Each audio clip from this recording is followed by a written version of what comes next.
Temple Island for the Fawley, and it's the Windsor Boys School B on the Berkshire station. And we've got Dolphin Club of the USA to the right of your picture. Yeah, I'm not hugely familiar with Dolphin as a rowing program, but both crews looking like they're getting off the start very well. Windsor Boys, you know, are absolutely phenomenal in this event over the years, and I saw them at the Metropolitan Regatta the other day, and they just look fantastic. So we can watch the race live as it unfolds now. This is race number 28. Lunch is approaching, Alex. Lunch is approaching, and the umpires are back with lots of cagoules on. So I hope you're not heading the Temple Island way.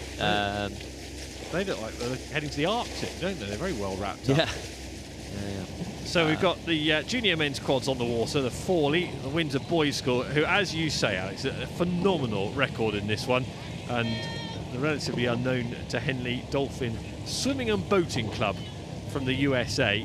Yeah, I've never heard. I hold my hands up. I am a commentator at Henley Royal Regatta on YouTube, and I don't know who Dolphin Club USA are, and so the first time I've ever heard of Dolphin. Well, you Club know USA. them now, and that's part of Henley, isn't it? It puts them on the map as a club.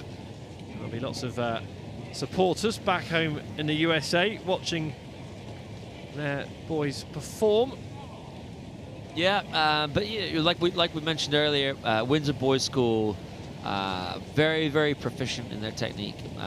You can see the synchronized movement of all 8 blades in the quad. It's not just one, and they have to move perfectly in unison, and they have to understand, what the person is sitting in front of them is thinking, have that blind understanding of when they want to move, and when they might be tired and all that kind of stuff. But yeah, interesting steering going on here, Tim. Moving quite close to the middle of the course. Yeah, so Windsor Boys just had to correct. They didn't need to have a chat with the umpire. They knew what they were doing, and they got themselves sorted out. You're talking about the record of the Windsor Boys in the Fawley. They were losing finalists last year, actually, to Tideway. Before that, though, they've had terrific success before last year. They lost by 3/4 of a length at Windsor Boys in the final last year. I wonder if they can do one better this time round. And now we've got a problem in the boat there. That really is a problem for the USA. The oar's gone, and that will be their race over.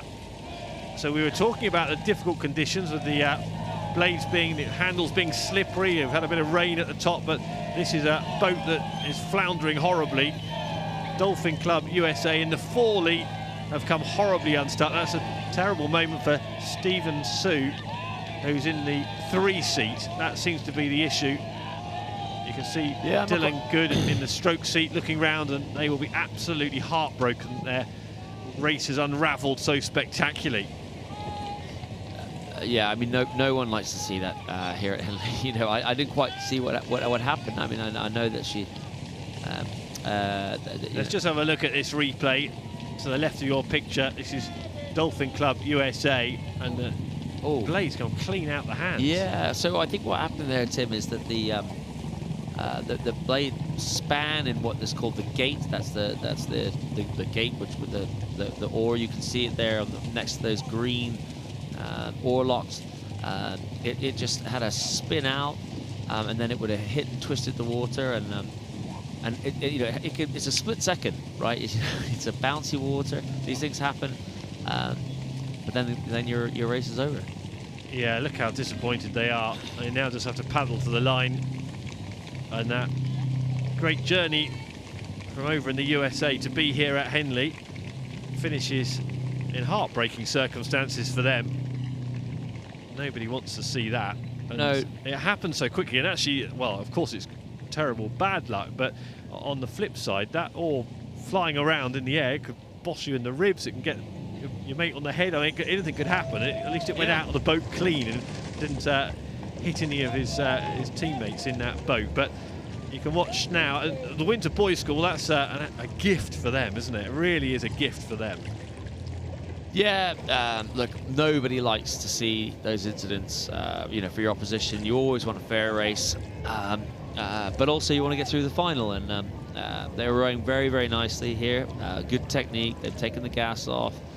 They're probably trying to get the lactic acid that they had in the early stages of the race, by winding down now. They're flushing it out the system and getting ready for another day at Henley Royal Regatta. Yeah, it's worth noting for the Windsor Boys School that they were in good shape anyway in that race, weren't they? They were dominating anyway, and absolutely. So absolutely. They are deserved winners, but you have to feel for Dolphin Club USA. You can see in the background there, with only a couple of them doing the work now, and what will be going through their minds. That's a learning experience. That's a character builder, isn't it, for the youngsters? I had a rowing coach, Richard Spratley, at Oxford well University, and now also with Henry Webb. But when Richard, he said, if your equipment breaks, jump out of the boat. Forget it. Yeah, just jump out of the boat, because you can carry on, and it's a lot lighter to not have you in the boat than it is to have you just sat there as dead weight. Yeah, well, the Windsor Boys School B will be very grateful for what they've received in the last few minutes, but let's give them some credit, because they had set down a pretty ferocious pace and had looked really neat and tidy up until that dramatic point mid-race. So they're over the line and they're through to the semi-finals of the Fawley. Now, Dolphin Club USA, as a youngster, you go through something like this. I mean, it's absolutely awful, isn't it, even to watch. They've made this long journey over here, and they've been thinking about nothing else for the last few weeks, and this is how it finishes for them. But again, the learning experience, the character, this will be a reference point, a benchmark for them for many years to come, and they could have glittering careers on the back of it, having learnt the hard way. Yeah, not much they could have done about it. It's never easy. It's never easy, and I really do feel for them. I've been lucky enough myself to get away with it.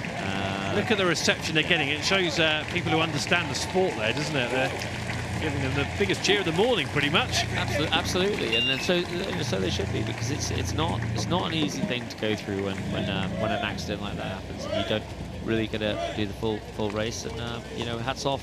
And I wish them all the best next year, I hope.